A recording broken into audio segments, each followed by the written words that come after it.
তুমি সম্পদ কামাই করেছ, এটা তুমি কামাই করো নাই, আমি আল্লাহ তোমাকে সম্পদ দিয়েছি। এই সম্পদের 2.5% এটার মালিক তুমি নও, এটাকে তোমার জন্য হারাম করে দিয়েছি। শুধু হারামই নয়, তোমার জন্য নাপাক করে দিয়েছি। নাপাক তোমার সম্পদের 2.5%। এই 2.5% যদি তোমার সম্পদে থেকে যায়, পুরা সম্পদটাই নাপাক, পুরা সম্পদটাই হারাম হয়ে যায়। সুতরাং সম্পদ থেকে 2.5% বের করে সম্পদকে হালাল করা, পবিত্র করা একজন মুমিনের কাজ, একজন ইমানদারের কাজ। কোন ইমানদার পারে না 2.5% তার সম্পদের মধ্যে রেখে সম্পদকে নাপাক করে খাবে, আর ওই নাপাক খেয়ে নামাজ পড়বে, রোজা রাখবে, আর ইবাদত করবে, হজ করবে। এই নাপাক ইবাদত আল্লাহর দরবারে মঞ্জুর হবে না। ইসলামের 5টি স্তম্ভ, 5টি স্তম্ভের মধ্য থেকে অন্যতম স্তম্ভ হচ্ছে ইসলামে যাকাতের বিধান। প্রথম স্তম্ভ হচ্ছে ঈমান, ঈমানের পরই হচ্ছে নামাজ, নামাজের পরই হচ্ছে যাকাত, যাকাতের পর রোজা, তারপরে হজ। যাকাত অত্যন্ত গুরুত্বপূর্ণ স্তম্ভ। যাকাত ভিত্তিক ইসলামী অর্থ ব্যবস্থা দিয়েছে ইসলাম। এই যাকাত কোরআনে কারীমের মধ্যে 32 বার যাকাতের কথা আলোচনা করা হয়েছে।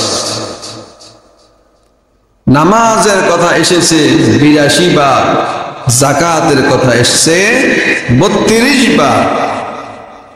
কতই না গুরুত্বপূর্ণ। সূরা বাকারার প্রথম 20টি আয়াতের মধ্যে আল্লাহ তাআলা গোটা মানব জাতিকে 4টা ভাগে বিভক্ত করেছেন। প্রথমে আল্লাহ পাক রব্বুল আলামিন উল্লেখ করেছেন খাঁটি মুমিনের কথা, দ্বিতীয়তে উল্লেখ করেছেন খাঁটি কাফেরের কথা, 3 নম্বরে এনেছেন খাঁটি মুনাফিকের কথা, 4 নম্বরে এনেছেন 3 নম্বরে এনেছেন ভেজাল মুনাফিকের কথা, 4 নম্বরে এনেছেন খাঁটি মুনাফিকের কথা। খাঁটি মুমিন, খাঁটি কাফের, ভেজাল মুনাফিক, খাঁটি মুনাফিক। গোটা মানব জাতি এই 4টি ভাগে বিভক্ত। সূরা বাকারার প্রথম 2টি রুকুতে আল্লাহ তাআলা এভাবে মানব জাতিকে ভাগ করে দেখিয়েছে। মুমিন বললে মুমিন খাঁটি হবে। খাঁটি মুমিন আর মুমিন একই কথা, কারণ ভেজাল মুমিন মুমিন নয়, ভেজাল মুমিন মুমিন নয়। জাল টাকা টাকা নয়, জাল হাদিস হাদিস নয়, জাল মুমিন মুমিন নয়। এই জন্য যারা মুমিন তারা খাঁটি মুমিন। 4টা ভাগে বিভক্ত করা হয়েছে আপনার আমার সুবিধার্থে, যে আপনি কোন দলে থাকবেন। খাঁটি মুমিন হবেন না খাঁটি কাফের হবেন, নাকি ভেজাল মুনাফিক হবেন, নাকি খাঁটি মুনাফিক হবেন। 4টা ভাগে বিভক্ত করে দেওয়া হয়েছে। 4 ভাগের জন্য জাহান্নাম এবং জান্নাতের ডিভিশনও দেওয়া হয়েছে। খাঁটি মুমিন যাবে জান্নাতে, খাঁটি কাফের যাবে জাহান্নামে, ভেজাল মুনাফিক আর খাঁটি মুনাফিক যাবে জাহান্নামের আরো তলদেশে, যেখানে কাফেররা থাকবে তার চাইতে আরো নিচে থাকবে মুনাফিকের দল। আল্লাহ রাব্বুল আলামিন এই সম্পর্কে বলেছেন, ইন্নাল মুনাফিকিনা المنافقين في الدرك الأسفل من النار যারা মুনাফিক তারা জাহান্নামের সবচাইতে নিম্ন দেশে অবস্থান করবে। খাঁটি মুনাফিক, খাঁটি কাফের আর ভেজাল মুনাফিক, এই তিনটা আমাদের হওয়া যাবে না, আমাদেরকে হতে হবে মুমিন। সূরা বাকারার শুরুতে আল্লাহ রাব্বুল আলামিন বলেছেন, আল্লাযীনা ইউকিমুনাস সালাতা ওয়া মিম্মা রাযাকনাহুম ইউনফিকুন। খাঁটি মুমিন যারা, মুসলমান যারা, আল্লাযীনা ইউমিনুনা বিল গায়ব, তারা গায়েবে বিশ্বাসী হয়, আল্লাহতে বিশ্বাসী হয়, জান্নাত জাহান্নামকে তারা বিশ্বাস করে, আর নামাজ কায়েম করে, আর যাকাত প্রদান করে। আজকের আলোচ্য বিষয় হলো যাকাত। যাকাত ভিত্তিক অর্থ ব্যবস্থা ইসলাম দিয়েছে দারিদ্র বিমোচন করার জন্য। সঠিক নিয়মে যদি মেপে গণে গণে যারা অর্থশালী বিত্তশালী যাকাত দেয়, তাহলে কোনো গরিব দেশের মধ্যে থাকতে পারে না। এই যাকাত একজন মুমিনকে দিতেই হবে, মুমিন থাকবে না হয় যাকাত বর্জন করে কেউ মুমিন থাকতে পারে না। কোরআন তাই বলেছে, 32 বার বলেছে কোরআন যাকাত দেওয়ার জন্য। এই যাকাত যে ব্যক্তি অস্বীকার করবে সে কাফের হয়ে যাবে, আর যে যাকাত দিবে না সে হয়ে যাবে মুনাফিক। হযরত আবু বকর রাদিয়াল্লাহু তাআলা আনহু তার খেলাফত আমলে একটি দল, মুসলমানদের একটি অংশ যাকাত দিতে অস্বীকার করেছিল।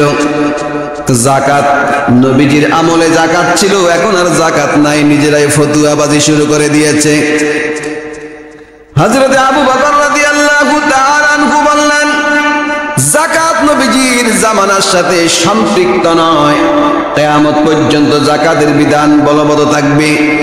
যে ব্যক্তি যাকাত দিবে না, আমি তার বিরুদ্ধে অভিযান পরিচালনা করব, তার বিরুদ্ধে যুদ্ধ করব। ওমর ইবনুল খাত্তাব রাদিয়াল্লাহু তাআলা আনহু বলেন, হে আবু বকর খলিফাতুল মুমিনিন, কিভাবে আপনি যাকাত অস্বীকারীদেরকে তাদের বিরুদ্ধে যুদ্ধ করবেন? যারা যাকাত দিবে না তাদের বিরুদ্ধে কিভাবে যুদ্ধ করবেন? তারা তো মুসলমান। আবু বকর রাদিয়াল্লাহু তাআলা আনহু ওমর রাদিয়াল্লাহু তাআলা আনহুকে হাদিস শোনায় দেন। আল্লাহ নবী বলেছেন, উমিরতু আন উকাতিলান নাস হাত্তা ইয়াশহাদু আল্লা ইলাহা ইল্লাল্লাহ ওয়া ইউকিমুস সালাতা ওয়া ইউতুজ যাকাতা ফাইদা ফাআলু যালিকা আসামু দিমাউহুম ওয়া আমওয়ালুহুম। হযরত আবু বকর বললেন, রাসূলুল্লাহ সাল্লাল্লাহু আলাইহি সাল্লাম দীপ্ত কণ্ঠে ঘোষণা করেছেন, যারা ঈমান আনবে না, নামাজ প্রতিষ্ঠা করবে না, যাকাত দেবে না, তাদের বিরুদ্ধে যুদ্ধ করার জন্য আল্লাহ পাক রব্বুল আলামিন আমি মুহাম্মদকে নির্দেশ দিয়েছেন। এবার ওমর খাত্তাব রাদিয়াল্লাহু তাআলা আনহু বললেন, হ্যাঁ আমার বুঝে এসেছে। এই হাদিসটি তার সামনে ছিল না তখন। তো এই হাদিস থেকে প্রমাণিত হয়েছে, যারা মুনাফিক হবে, নামাজ পড়বে না, যাকাত দিবে না, তাদেরকে এক কাতারে শামিল করা হয়েছে, এবং যারা ঈমান আনবে না তাদেরকে একই কাতারে শামিল করা হয়েছে। যে মুমিন দাবি করবে যাকাত দিবে না, এমন সুযোগ ইসলামে নাই। আপনি মুমিন, যাকাত দিতেই হবে আপনাকে।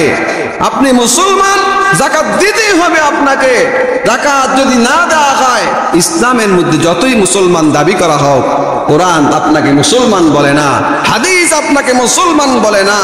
সমাজে মুসলমান থাকতে পারেন, আইডেন্টি কার্ডের মধ্যে মুসলমান থাকতে পারেন, আদমশুমারিতে মুসলমান থাকতে পারেন, যাকাত যদি না দেয় সে মুসলমান থাকতে পারে না। এটাই হচ্ছে ইসলামের দায়িত্বহীন ঘোষণা। এবার যাকাত আপনি কতটুকু দিবেন, কিভাবে দিবেন, কিসের যাকাত দিবেন, তার স্পষ্ট বিধিবিধান রয়েছে। আপনার সম্পদ আছে, যাকাত আপনি দিচ্ছেন, হিসাব করে দিবেন। আপনার যাকাত এসেছে 1 কোটি টাকা, আপনি 5 লক্ষ টাকা যাকাত দিয়ে দিলেন, যাকাতের নামে চালায় দিলেন। এই যাকাত আল্লাহ পাক রব্বুল আলামিন গ্রহণ করেন না। আল্লাহ পাক রব্বুল আলামিন বলেছেন হিসাব করে যাকাত দাও। নবীজি বলেছেন হিসাব করে যাকাত দাও। তোমার গবাদি পশু, গরু, ছাগল, উট, মহিষ ইত্যাদির আলাদা আলাদা যাকাত আছে। ছাগল, ভেড়ার ইত্যাদি যাকাত আছে।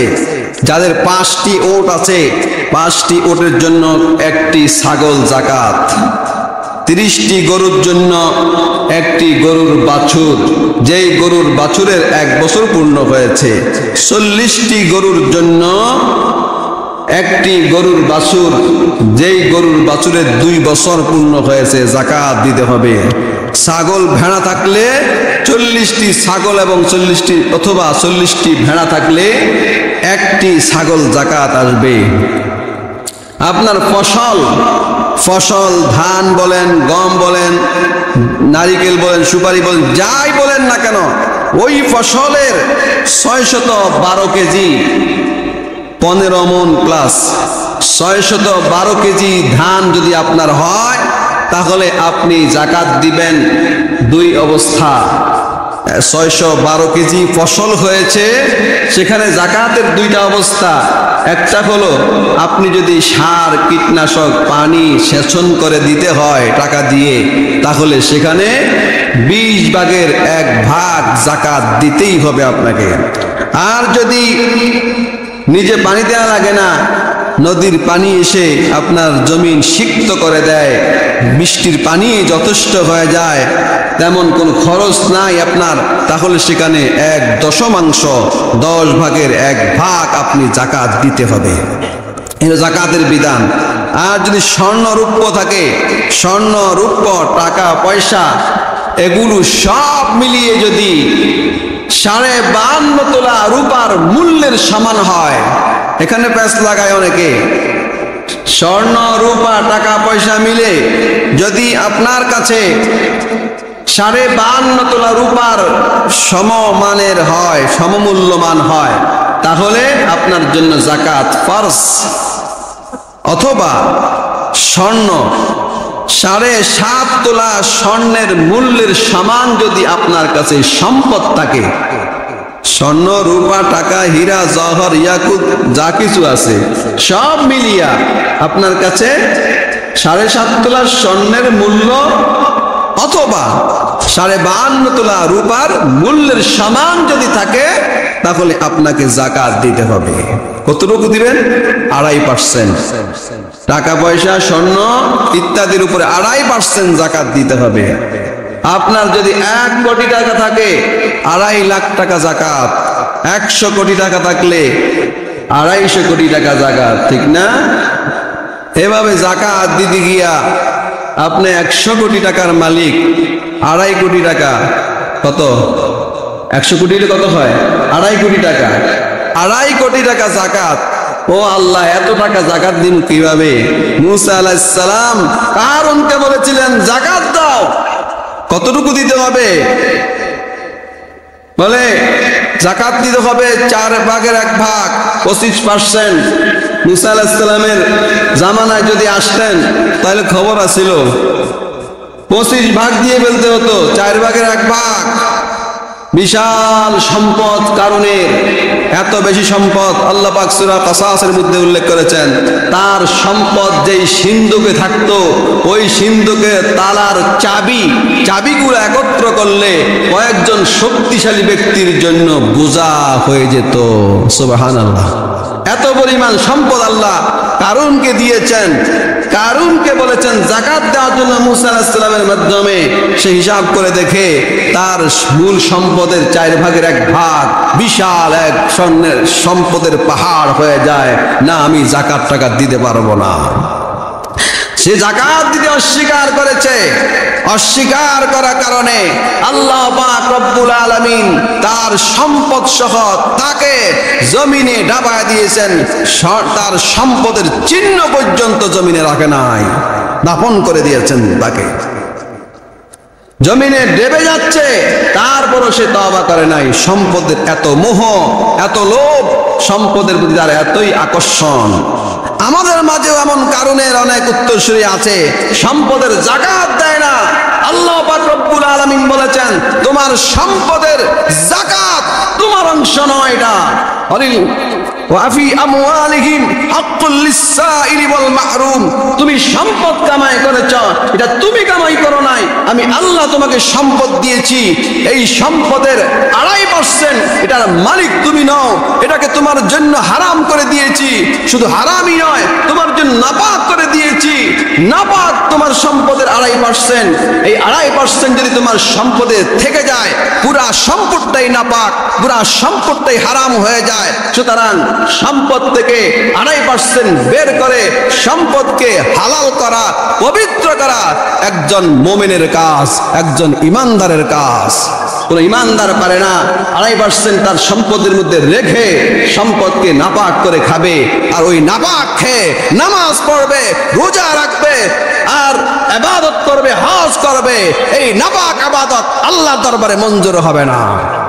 আমার ভাইরা, জাকাতের লুঙ্গি দেওয়া হয়, জাকাতের শাড়ি দেওয়া হয়, জাকাতের অমুক, জাকাতের তমুক, জাকাতের শাড়ি নেই, জাকাতের কোনো লুঙ্গি নেই, জাকাতের কোনো চাল নেই, জাকাতের কোনো আটা নেই, জাকাতের কোনো গম নেই। আপনার যেটা পছন্দ সেটাই জাকাত, আপনার যেটা পছন্দ সেটাই হচ্ছে জাকাতের লুঙ্গি। আপনার যেই গম পছন্দ সেটাই হলো জাকাতের গম।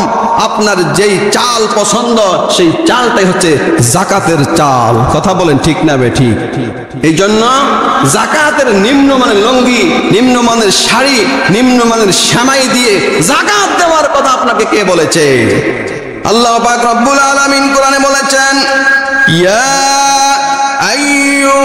আইয়ুহাল্লাযীনা আমানু আনফিকু মিন তাইয়্যিবাতি মা কাসাবতুম ওয়া মিম্মা আখরাজনা লাকুম মিনাল আরদ ওয়া লা তায়াম্মামুল খাবিথা মিনহু তুনফিকুনা ওয়া লাস্তুম বিআখিযিহি ইল্লা আন তুমিদু ফীহি। আল্লাহ রাব্বুল আলামিন বলেন, হে ঈমানদারেরা, তোমরা উৎকৃষ্ট অংশ থেকে যাকাত দাও, আমি আল্লাহর পথে খরচ করো। যা তোমাকে আমি উত্তম রিজিক দিয়েছি, জমিন থেকে আমি উত্তম জিনিসটা উৎপাদন করেছি, সেখান থেকে উত্তম জিনিসটা আমি আল্লাহর পথে খরচ করো। তোমরা নিম্নমানেরটা খরচ করো না। নিম্নমানের জিনিস তোমরা নিজেরাও গ্রহণ করো না, যেহেতু আমি আল্লাহকে নিম্নমানের জিনিসটা দিবে না। নিম্নমানের জিনিস আল্লাহর পথে দান করা এটা ঈমানের দায়িত্ব হতে পারে না। চিরা টাকাটা মসজিদে দেয়, চিরা টাকাটা দান বক্সে দিয়ে দেয়, চিরা টাকাটা ফকিরকে দেয়। আল্লাহ পাক রব্বুল আলামিন বলেছেন, না, ওয়ালা তায়াম্মামুল খাবিসা, খাবিস নিম্নমানের জিনিসটাকে আল্লাহ পাক খবিস বলেছেন। এই খবিস আমার রাস্তায় দান করবা না। সুতরাং যাকাতের লুঙ্গি টুঙ্গি দেবেন না। 2.5% হিসাব করবেন। ক্যালকুলেটর আছে আপনার, ক্যালকুলেটর না থাকলে মোবাইল আছে, মোবাইলের মধ্যে আপনার যে ক্যালকুলেটর আছে, সব সম্পদকে হিসাব করে উঠাবেন। মনে করেন 1 কোটি টাকা হয়েছে, আপনি সেখানে 1 কোটি লিখবেন। 1 কোটি লিখে একটা আছে আপনার পূরণ চিহ্ন আছে, পূরণ চিহ্ন টিপ দিবেন, টিপ দিয়ে 2.5 লিখবেন, 2.5 লিখে পার্সেন্টেজে টিপ দিবেন। টিপ দেওয়ার পরে যেই সংখ্যাটা আসবে ওই সংখ্যাটা আপনার নয়, ওই সংখ্যাটা হচ্ছে গরিবের হক। 8টি খাতে যাকাত দিবেন, 8 খাতে যাকাত দিয়ে দিবেন। এটা মুমিনের দায়িত্ব। আপনার বাড়িতে যদি ময়লা থাকে, বাসা বাড়িতে ময়লা থাকে না, তরকারি ময়লা, আবিজাবি ময়লা, প্যাম্পাস ট্যাম্পাস কত কিছু একটা ড্রামের মধ্যে থাকে, একদিন থাকলে দ্বিতীয় দিন গন্ধ হয়ে যায়, ওই বাড়িতে আর থাকা যায় না। ওই ময়লা পরিষ্কার করার দায়িত্ব কার? কার? বাড়িওয়ালার। আপনার না? আপনি বানা থাকেন যে, মানে যে ময়লা করেছে তারই দায়িত্ব, যে বসবাস করেছে, যে ময়লা করেছে তারই দায়িত্ব। এই ময়লা যত সম্ভব ওই ডাস্টবিনে তাড়াতাড়ি ফেলে দেওয়ার ব্যবস্থা করতে হয়। তদ্রূপ যাকাত আপনার কাছ থেকে এনে এসে যাকাত নিয়ে যাবে আপনার কাছে, আপনি ঘোষণা করলেন, আপনি দানবীর সাজার জন্য ঘোষণা করে দিলেন অমুক তালুকদারের বাড়িতে যাকাত দেওয়া হবে। সিরিয়াল ধরতে যাইয়া অনেক মহিলারা মারা যায়, অনেক মহিলা গর্ভ প্রসব হয়ে যায়। এগুলা করা যাবে না, খুঁজে খুঁজে যাকাত দিতে হবে। আপনি যদি যাকাত সঠিকভাবে 2.5% যাকাত দিয়ে দেন, আপনার দেশে কোনো গরিব থাকতে পারে না। খলিফা ওমর ইবনে আব্দুল আজিজ পঞ্চম খলিফা। এই খলিফার আমলে 2.5 বছর তিনি দেশ শাসন করেছেন। গোটা পৃথিবীর 3/2 ভাগ দেশ শাসন, রাষ্ট্র শাসন করেছেন, দুনিয়া শাসন করেছেন। অর্থ ব্যবস্থা এমন ভাবে চালু করেছেন, যাকাতের বিধান কেমন ভাবে কায়েম করেছেন। 2.5 বছরের মধ্যে মুসলিম রাজ্যে যাকাত নেওয়ার মতো কোনো লোক বাকি ছিল না। এমন পরিস্থিতি হয়ে গেছে এখন পুঁজিবাদী অর্থ ব্যবস্থা, পুঁজিবাদী অর্থ ব্যবস্থার সুদ ভিত্তিক অর্থ ব্যবস্থা এমন পরিস্থিতি, যার কারণে টাকাওয়ালারা টাকা হচ্ছে, আরো হচ্ছে, আরো চাই, আরো চাই, আরো চাই, আর গরিব মরছে তো মরছে মরছে। এই গরিব মরস্কা, আমি লড়ি যেন এই জন্য আমাকে আবার মারা হয়, মরাকে আরো মারে, লড়স্কা। গরিব ধ্বংস হচ্ছে, অর্থবিত্তশালীরা আরো বেশি অর্থশালী হচ্ছে। এটা হচ্ছে আল্লাহর পক্ষ থেকে সুদের প্রতি গজব, পুঁজিবাদের প্রতি আল্লাহর গজব। যতদিন পর্যন্ত যাকাত ভিত্তিক অর্থ ব্যবস্থা কায়েম না হবে, দারিদ্রতা বিমোচন হবে না। সুতরাং আমাদেরকে গনে গনে হিসাব করে, লোক দেখে দেখে তাদেরকে তাদের হাতে যাকাতের টাকা তুলে দিতে হবে। আল্লাহ তাআলা আমাদেরকে তৌফিক দান করেন, আমিন।